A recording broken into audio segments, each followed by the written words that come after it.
The morning sun cast a golden hue over Manhattan's financial district, reflecting off the towering skyscrapers that loomed over the city streets.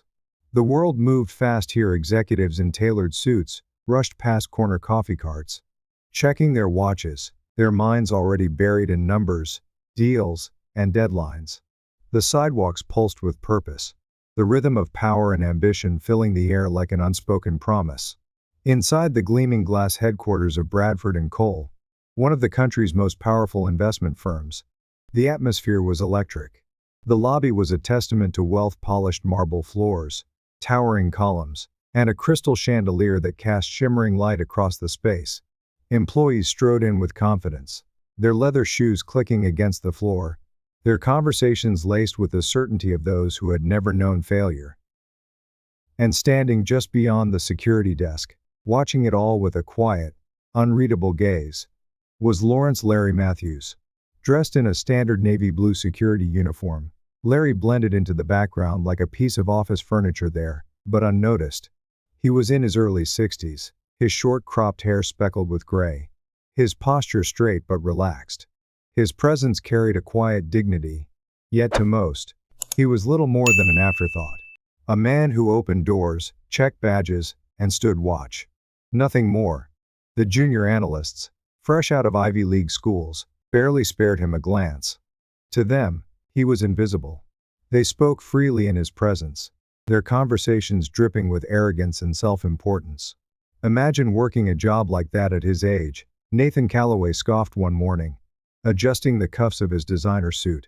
Jacob Harper, his usual sidekick, smirked. Probably couldn't cut it anywhere else. Larry heard them, as he always did. But he remained still, unmoving, unreadable. Years had taught him a simple truth: men like these believed they were untouchable, because no one had ever shown them otherwise. They would learn soon enough. The espresso bar on the 20th floor of Bradford & Cole was a sacred space for the firm's rising stars. Sleek, modern, and exclusive, it was where the young analysts gathered to sip overpriced lattes and exchange self-congratulatory banter. It wasn't just about coffee, it was about power, connections, and reminding everyone in the room exactly where they stood in the pecking order. Nathan Calloway leaned against the marble countertop, his designer suit crisp, his tie perfectly knotted. He had the air of a man who had never tasted real struggle. Beside him, Jacob Harper, equally well-dressed but slightly less confident, stirred his espresso with deliberate ease.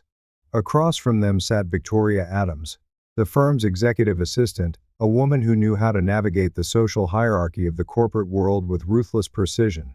Their laughter carried across the space, loud enough to be heard, but just quiet enough to feel exclusive. "You ever notice how the old security guy never says anything?" Nathan asked, nodding toward the lobby below where Lawrence "Larry" Matthews stood at his usual post. Jacob smirked.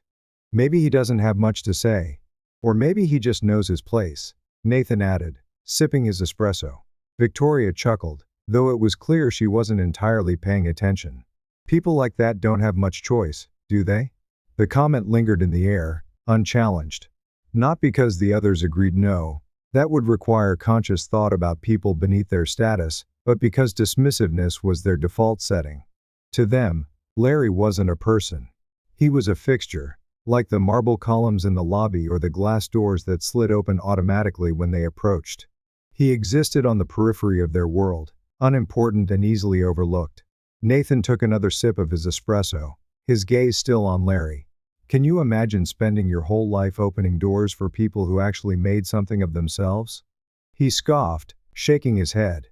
"Guy probably doesn't even know what a hedge fund is." Jacob snickered, but Victoria merely glanced down at her phone, scrolling through an email. Larry Matthews was not worth the conversation.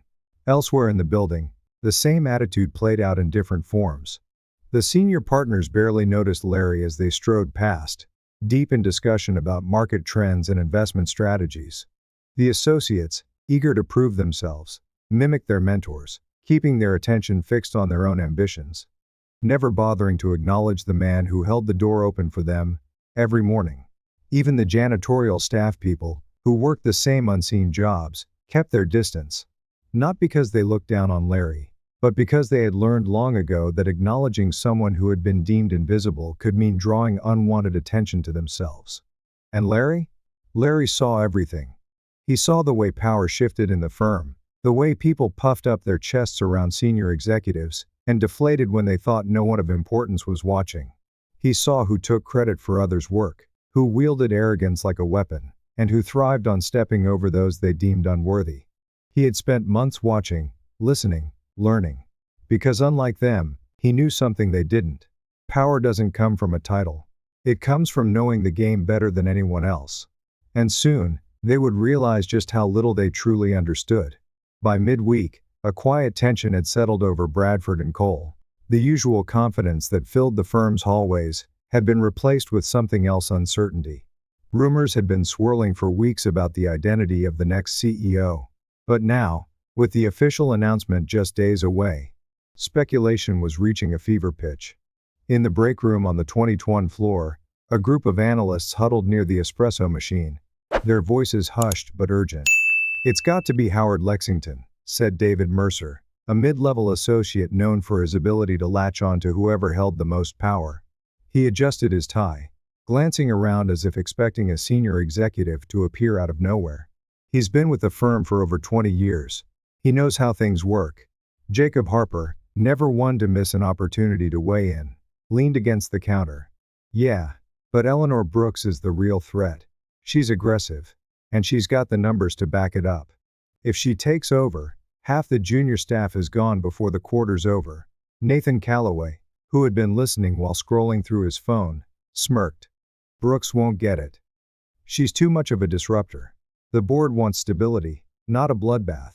Victoria Adams, standing nearby, crossed her arms. "What if it's an outsider?" A brief silence followed, then Nathan scoffed. "Come on. Bradford and Cole doesn't bring in outsiders. This firm is built on legacy.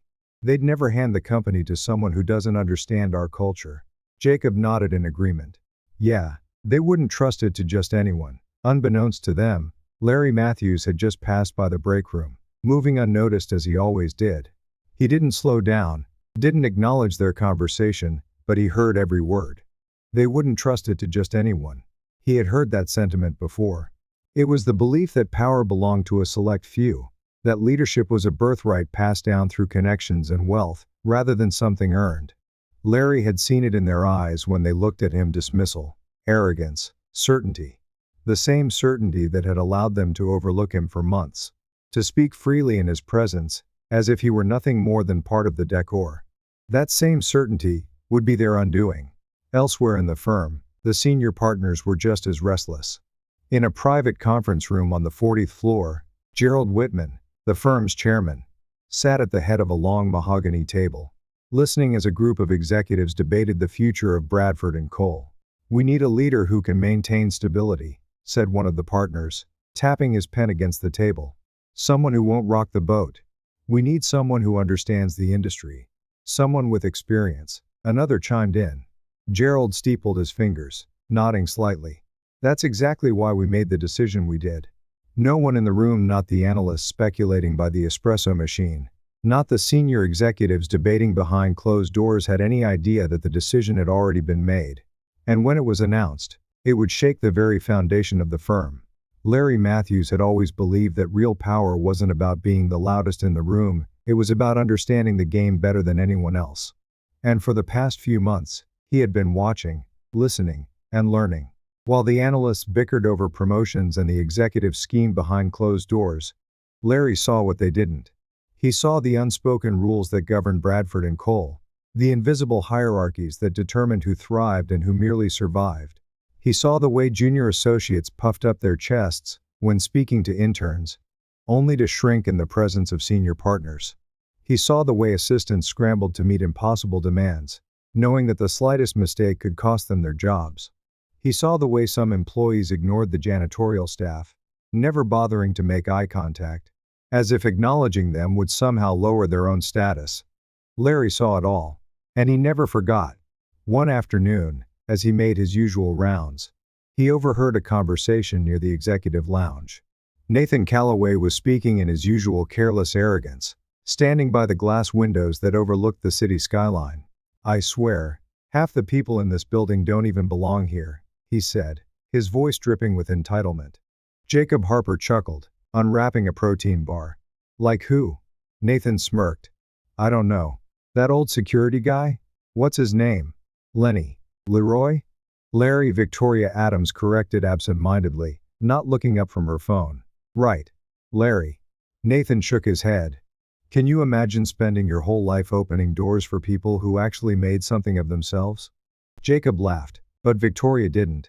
She didn't argue either. Larry walked past them without a word.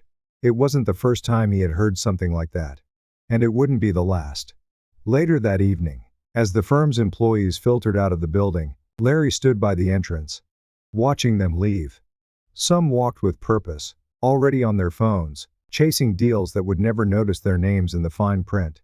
Others lingered, making idle conversation, hoping to be seen by the right people at the right time. And then there were those like Nathan and Jacob, the ones who had mistaken privilege for intelligence, position for superiority. Larry had met men like them before. They thought they had the world figured out. They thought respect was something granted by a job title, not earned through character. They thought they knew who mattered, and who didn't. But they had no idea who he was. Not yet. The air inside Bradford and Cole felt different that morning. The usual hum of controlled urgency was overshadowed by something else: anticipation. The conference room on the 40th floor, typically reserved for high-profile clients and major board meetings, had been meticulously prepared.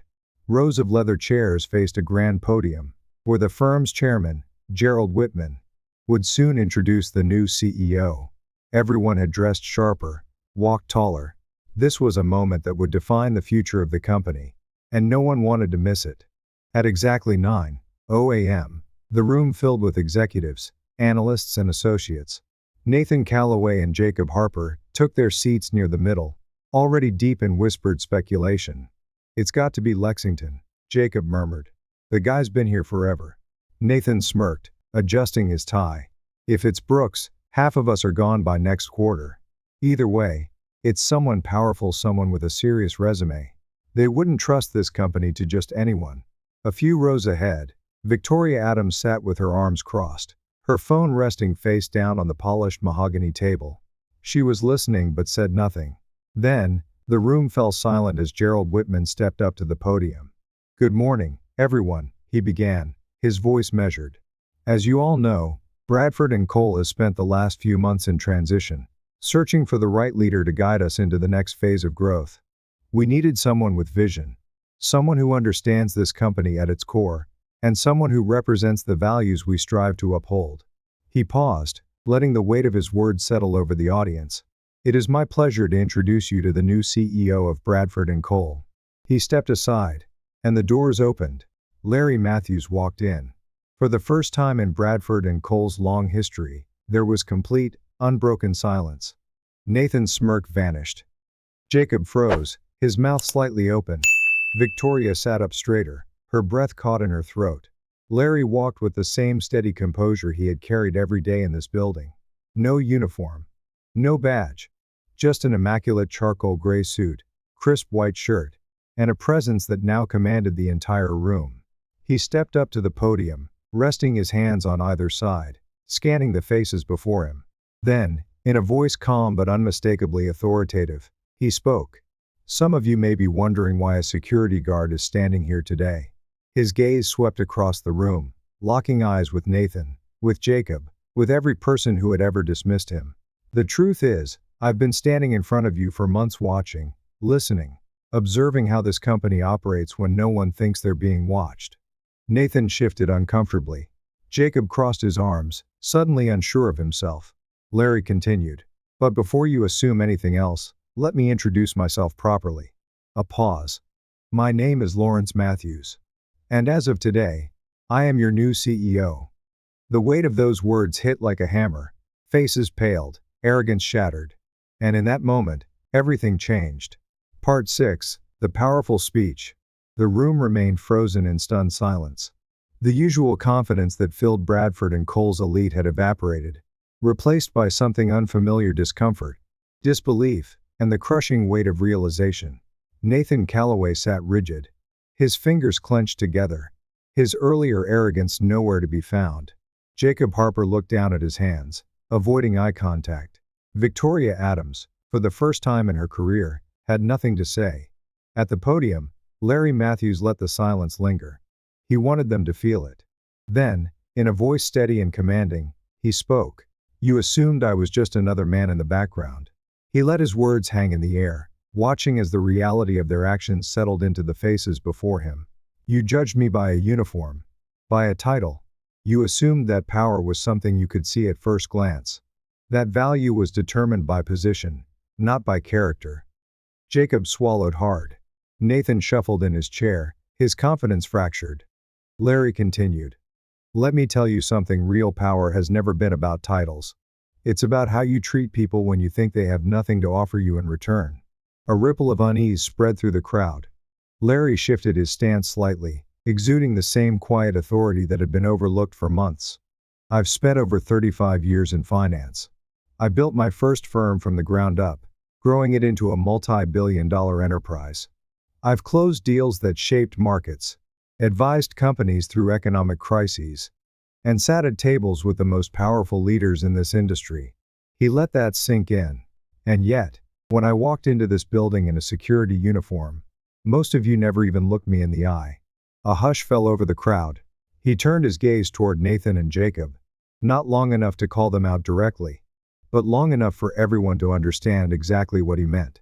"What I saw during my time here told me everything I needed to know about this company."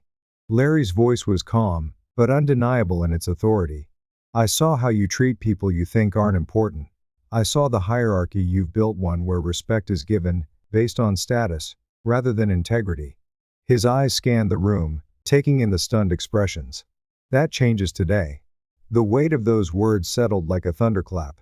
Nathan shifted uncomfortably. Jacob looked like he wished he could disappear. Victoria sat stiffly, her face unreadable. Larry took a step back from the podium, looking at the men and women who had spent months ignoring him. "I won't waste time on long speeches. Actions speak louder than words. And you'll see the changes soon enough." He held their gazes. "But understand this, real power isn't about the position you hold. It's about how you treat the people who don't have power." And with that, Larry stepped away from the podium. The silence in the room was deafening. And nothing at Bradford & Cole would ever be the same again. The aftermath of Larry Matthews' speech rippled through Bradford & Cole like an earthquake.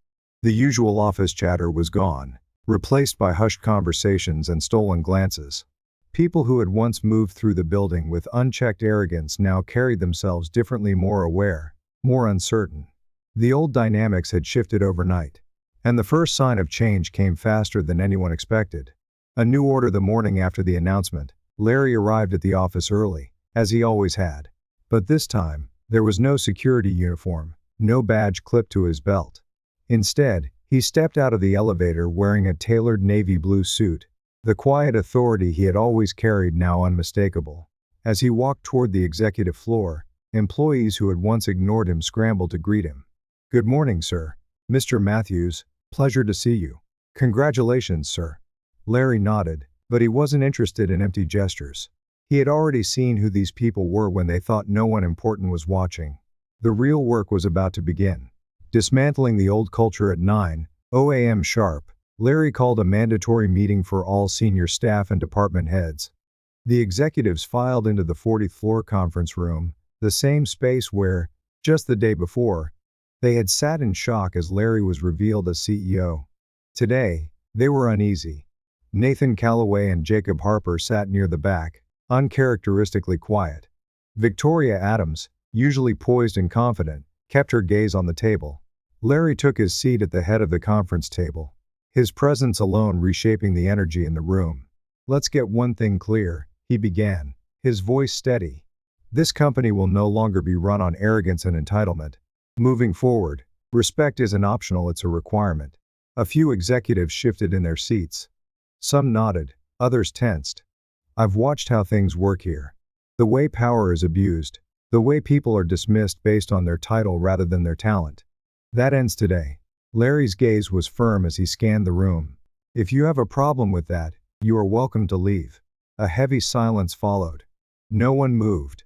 Good, Larry said, leaning forward. Then let's talk about what happens next. Immediate changes. Larry wasted no time. Merit over privilege, promotions and leadership roles would now be earned, not given based on connections. Diversity and inclusion. Hiring practices would be overhauled, ensuring opportunities were open to all, not just the Ivy League elite. Accountability. A zero-tolerance policy for workplace arrogance and disrespect. If you couldn't adapt, you wouldn't last. Employee engagement. Every department from senior partners to janitorial staff would have a voice. Larry made it clear, no one in this building is invisible anymore. The fall of the arrogant. The impact was immediate. By the end of the week, several senior executives resigned, unwilling to adapt to the new leadership. Nathan Calloway, once the loudest voice in the firm, now walked with hesitation, his arrogance shattered. Jacob Harper, who had once mocked Larry, avoided eye contact whenever they passed in the hallways. And Victoria Adams. For the first time in her career, she sent an email with the words, "Mr. Matthews, I just wanted to say, I understand now. And I'll do better." Larry read it. He didn't reply. Actions mattered more than words. A new legacy. By the end of the month, Bradford & Cole was no longer the same firm. The culture of entitlement had been replaced by one of respect, accountability, and leadership based on integrity, not connections. And at the heart of it all stood Larry Matthews, the man they had once overlooked, a silent observer who had become the most powerful man in the room. A month had passed since Larry Matthews took over as CEO of Bradford & Cole, and the transformation was undeniable. The firm, once a sanctuary of arrogance and privilege, had become something different, something better. The hallways that had once echoed with entitlement and dismissiveness were now filled with a new kind of energy. People walked with purpose, but not the self-importance they once carried. There was respect in the air, an awareness that no one in this building was invisible anymore. And those who couldn't adapt, they were gone. The fall of the old guard. Nathan Calloway had quietly resigned. His departure met with little fanfare. His once confident stride had been replaced by uncertainty. His downfall swift and absolute. Jacob Harper, who had always been Nathan's shadow, remained, but he was different now. He no longer spoke in hushed, mocking tones about those beneath him. If anything, he kept his head down and did his work. Victoria Adams, who had once ordered Larry around as if he were a piece of office furniture, had undergone the most noticeable change. One morning, as Larry walked through the lobby, Victoria approached him not with her usual air of superiority, but with something else entirely. "Mr. Matthews." Larry turned to her, his expression unreadable. She hesitated, then took a deep breath. "I just wanted to say that I misjudged you. And I've been thinking a lot about how I've treated people in this company." Larry studied her for a long moment. He could see the discomfort in her posture, the effort it took for her to admit it. Finally, he gave a small nod. Good. He didn't say anything else. He didn't need to. Because real change doesn't come from words, it comes from action. A new culture. At the next executive meeting, Larry took his seat at the head of the table, the same table where, just weeks ago, they had dismissed him without a second thought. This time, there was no forced politeness, no empty small talk. The people in this room now understood who he was. And more importantly, they understood the lesson he had taught them. "This company is moving forward," Larry said, looking each of them in the eye. "And we will not fall back into old habits."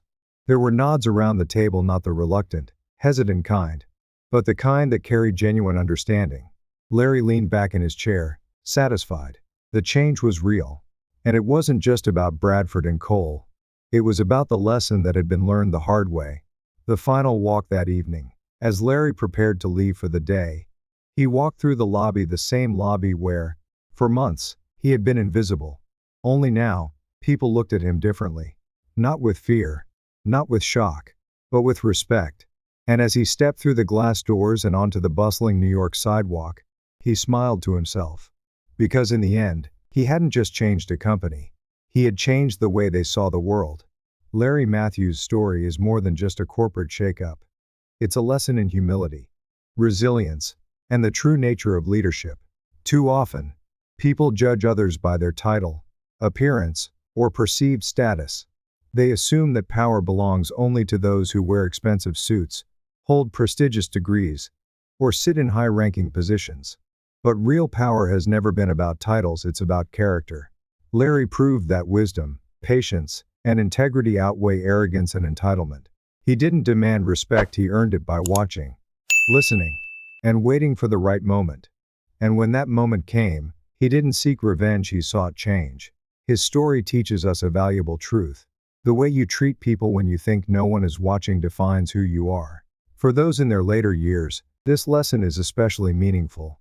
Life has a way of revealing the truth over time. Success isn't just about what you achieve, but how you uplift others along the way. Because in the end, respect isn't given because of status, it's given because of the person you choose to be.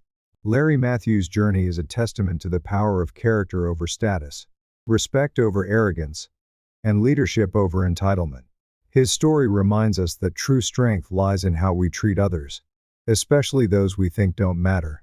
If this story resonated with you, leave a like and subscribe to join us in sharing powerful stories of wisdom, redemption, and respect.